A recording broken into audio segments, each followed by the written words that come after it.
मगर आज विकास की गति दोबारा बहुत तेजी से आगे बढ़ रही है।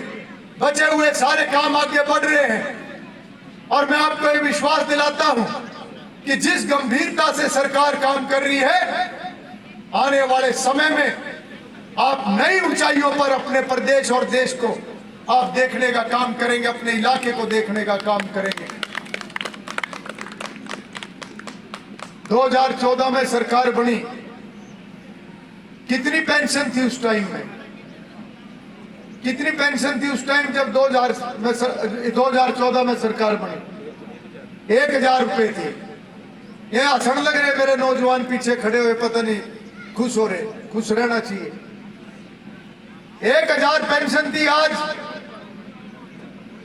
कितनी पेंशन है? 3000। 9 साल में कितनी बढ़ाई हमारी सरकार ने? 2000 रुपए बढ़ाई। हमारी सरकार आने से पहले कितने साल सरकार रही कांग्रेस की? कितने? 10 साल। 10 साल में कितनी बढ़ाई पेंशन? 500। 10 साल में 500 बढ़ाई हमारी सरकार ने। हर साल 250 रुपए बढ़ाने का काम करे। 9 साल में आज 1000 रुपए 2000 रुपए पेंशन बढ़ाने का काम कर दिया। सीधी खाते में आती है। भाई मेरे नौजवान खड़े हैं, मैं तो खुल के कहता हूं जो बात कहता हूं।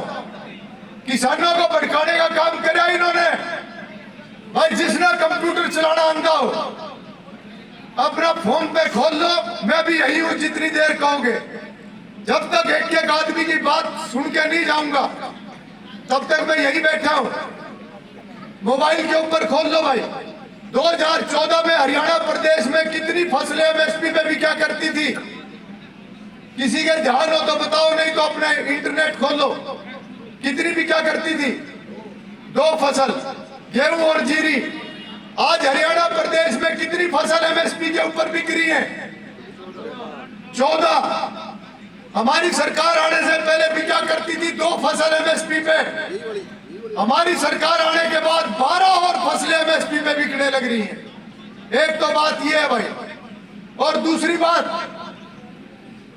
अपना कंप्यूटर खोल के दूसरी बात ये देखो कि हमारी सरकार जब आई, मोदी जी की सरकार जब आई, उससे पहले एमएसपी का रेट क्या हुआ करता था फसलों का, और आज हम 2024 की जनवरी में खड़े हैं। आज एमएसपी का क्या रेट है? कोई भी फसल अगर 1.5 गुना से लेकर 3 गुना तक ना बढ़ी हो तो भाई अपनी तसल्ली तुम भी कर लियो और मैं भी तसल्ली करे बैठे हूं। और उसके बाद ये किसानों को भड़काने का काम करते हैं। किसान आंदोलन के अंदर किसानों को इस्तेमाल करने का काम इन्होंने करा, बड़ा पाप करने का काम इन्होंने करा है। क्या था उस कानून के अंदर? उस कानून के अंदर वही था जो सर छोटू राम बोला करते थे। उस कानून के अंदर वही था जो चौधरी चरण सिंह बोला करते थे। उस कानून के अंदर वही था जो चौधरी महेंद्र सिंह टिकैत जिस बात के ऊपर संघर्ष करा करते थे। और जब कृषि कानून लागू हुआ तो बहुत लोगों ने तो लड्डू भी बांट दिए थे उसी दिन, और यह भी कहा था कि मोदी जी ने सच्ची श्रद्धांजलि उन किसान नेताओं को दी है आज ये कृषि कानून लागू करके। मगर अगले ही दिन स्कीम ये बनी, अरे ऐसा काम मत करो, ऐसा काम मत करो। ये ऐसा काम मोदी जी ने कर दिया कि अगर इसको हमने विरोध नहीं करा तो एक एक आदमी कायल हो जाएगा, उसका एक एक आदमी कायल हो जाएगा, एक एक किसान कायल हो जाएगा। और जब वो लाइन तो लिख के दे दो, इसमें क्या जुड़वाना है? कोई 2 बात तो बता दो, इसमें क्या कटवाना है? कोई जवाब नहीं था किसी के पास।